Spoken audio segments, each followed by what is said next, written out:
All right, folks. Gonna mute that while I give you some analysis about this game. And I wasn't even gonna do it, to be quite honest with you, but I want to make sure that you know exactly where I stand when it comes to the Raptors at all time. And so, even though this is coming to you kind of late, I'm still gonna give you this content. Now, obviously, by now, everybody knows that the Raptors got manhandled, okay, by the Milwaukee Bucks, which is completely fine. It's only, game two, but completely different than what we saw from game one early on. I got the highlights up on the screen for you right now, which is something I'm going to pretty much try to do on a game to game basis, depending on how mad I am, in case I need a full screen, in case I really got to snap. But overall, this game just, I don't know. I didn't like the way it looked. I didn't like the way it felt. Overall, I'll get to you with some numbers, but as you can see here, this man, Giannis Antetokounmpo, and it's not just the Raptors, it's everybody. That man is extremely dangerous, and he is a problem. Nobody can stop the guy. And overall, as you can see down here, 31 points and 20 rebounds for Antetokounmpo, just an absolute nightmare. Just an absolute nightmare. And the Raptors started off this game. They were putting on some pressure defense in the beginning, as you could see that monster dunk right now. He's just tough overall. But Pirtle had 2 fouls in this game pretty early on, and so you got to go to the bench. I thought Ingram in the first quarter looked okay defensively at times, but the main thing for me was just the toughness around Giannis Antetokounmpo. Do you have somebody who was willing to take on that task? Like Barnes was doing a decent job on Antetokounmpo here and there, but it can't be just on one guy to try to slow down a guy like Antetokounmpo. It has to be a team effort. And the amount of straight line drives that I was seeing, not just from him, but from the other players on the Milwaukee Bucks as well. The Raptors got to do better from a perimeter defensive standpoint. I didn't like what I was seeing. A lot of miscommunication still.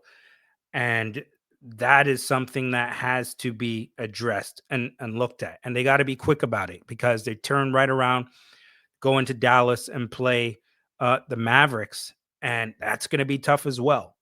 The more these games go on, teams are going to start to get sharper and sharper and sharper. You don't panic or go crazy after two damn games. You just let there be a good enough sample size here, folks. Okay. But overall, quickly, and Jamal Shed, I thought, brought some good energy here tonight, especially early on. Okay. Some numbers here. Aside from a Giannis Antetokounmpo, I mean, we know what he did. 29 points for Brandon Ingram, 3 of 7 from downtown, shot 50% from the field, 6 of 7 from the free throw line. And pay attention to that number, because the free throw line is something that we're going to need to address, because the Raptors did not look very good from the free throw line tonight, folks. And I'll get back to you a little bit more in regards to those numbers.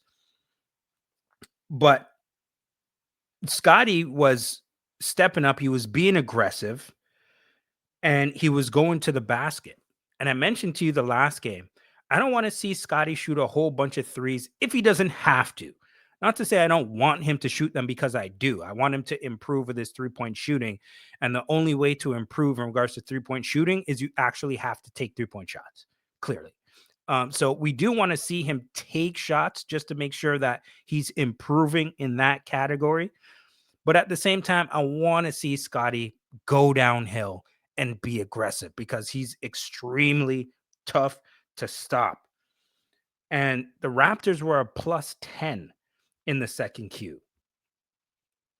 They were a plus 10. They went into the break 54-52, and things were looking decent. And it was very up and down in this game.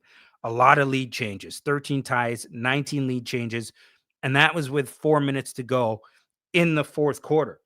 But the Raptors started off the third quarter. They had an 8-0 run with 7:40 remaining. Barnes was still being aggressive.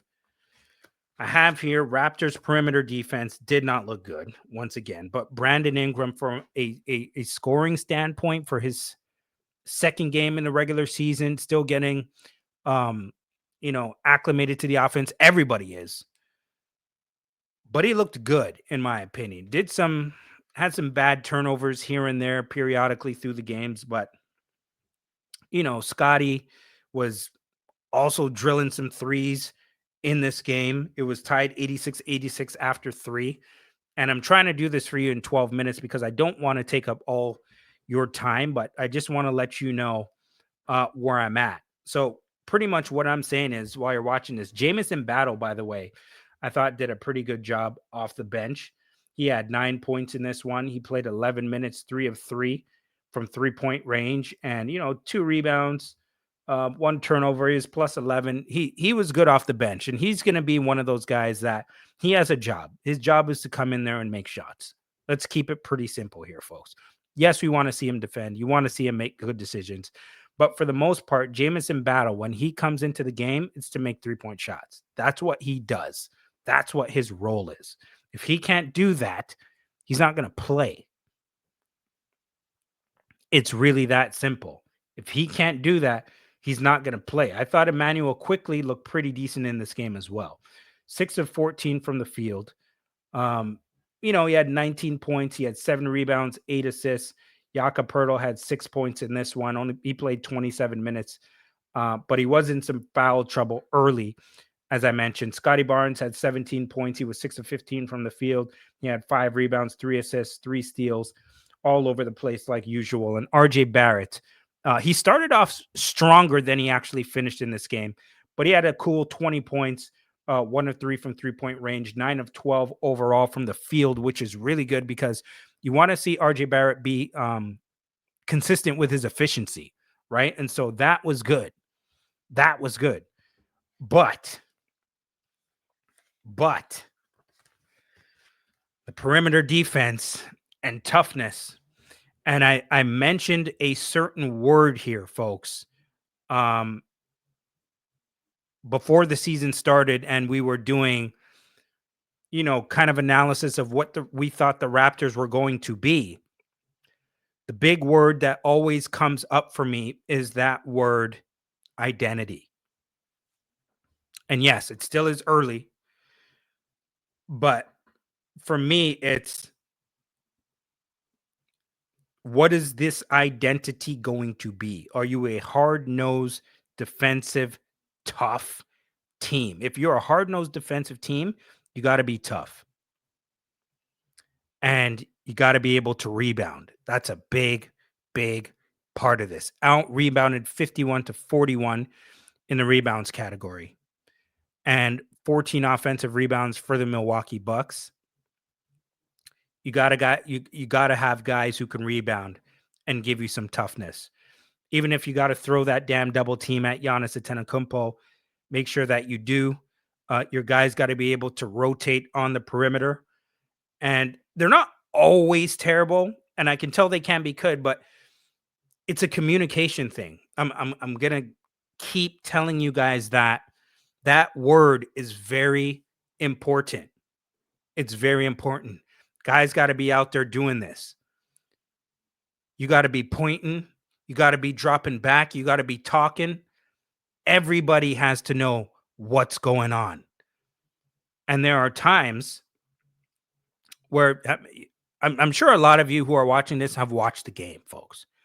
Like what I'm saying to you is not going to be any sort of surprise here. It's not going to be a surprise here. Like GTJ played pretty well down the stretch as well. And you got to make sure that you're going to be able to find these damn shooters. Gary Trent Jr. had 20 points in this game. He was 7 of 15 from the field, 4 of 11 from 3-point range. Cole Anthony played a hell of a game as well. Like he played a hell of a game as well off the bench. I mean, he had 23 points in this one, 9 of 14 from the field, 2 of 5 from 3-point range. He was nice. He was nice. Make no mistake about it.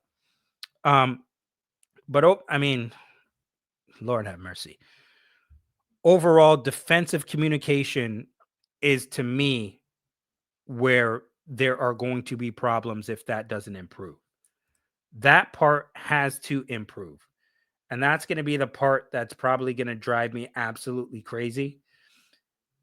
And there has to be some type of accountability in regards to that. Now, the Raptors are going to be going in to play the Dallas Mavericks. And the Mavericks have taken some pretty bad losses as well to start the season. And so, I mean, I mean, if you want to get every game, you want to get every game. But as I mentioned, especially if you can get games early, if this is a game where you can go into Dallas and get one early here, that would be great. But the way that Dallas has been playing, oof, I mean, they're going to be coming out looking to go full swing against the Raptors um, in this game coming up. Now, I did mention to you, I wanted to get back to you quickly about the Raptors and free throw shooting. 21 of 32 from the free throw line. You miss 11 free throws in this game. Um, and then especially you miss six free throws. You went 5 of 11 from the free throw line in the fourth quarter. That's just not gonna, it's just not gonna cut it in a close game. And the Raptors, it's not like they were heavy favorites to go out there and put a whooping on the Milwaukee Bucks. You know that they can always be dangerous when Giannis Antetokounmpo is playing. But you know what? Overall, I'm not going to go too crazy here, folks. It's game two. There's going to be a lot of adjustments. One thing you got to learn too is, and one thing that I've learned, and not just in regards to sports, but in life as well, everything is a long-term game. Everything is a long-term game. Don't be so quick to judge after two games, after one game, after a quarter. Take it easy. Let this thing play out just a little bit. Okay? Hold your horses, pump the brakes. Let's still be excited. This thing just started. Okay? The engine is barely running. Let's see what happens in Dallas. We'll talk a bit after that game. You can let me know your thoughts on this one, but this thing moves quickly. Okay? It moves very, very quickly. Now, like I mentioned, I wasn't even going to do this because it's early Sunday morning at this point. But I want to be consistent and I want to let you know where I stand with this team at all times. That's the only reason I'm putting this out. Maybe a lot of you probably won't even see this before we just go ahead and jump ahead to the game against the Dallas Mavericks. Okay? But I'm letting you know my thoughts here. Things that I liked. I like still what I'm seeing from Jamal Shed with his energy off the bench. I'm liking still what I'm seeing from RJ Barrett. Um, Ingram, I do like to see him put points up on the board. I like to see him make a few 3-point shots. I know I said I was going to do this in 12 minutes. I'm in overtime right now, but I'm about to finish up what I saw from quickly. I want to see how things come together over these next 4 or 5 games because there's some really tough games coming up. But let's see what the Raptors do against the Dallas Mavericks. We'll talk again after that and see where things are, folks. All right. So this is the Mike Roach podcast coming at you. Raptors review in 12 minutes. I will be back again soon. Peace. And I'm out.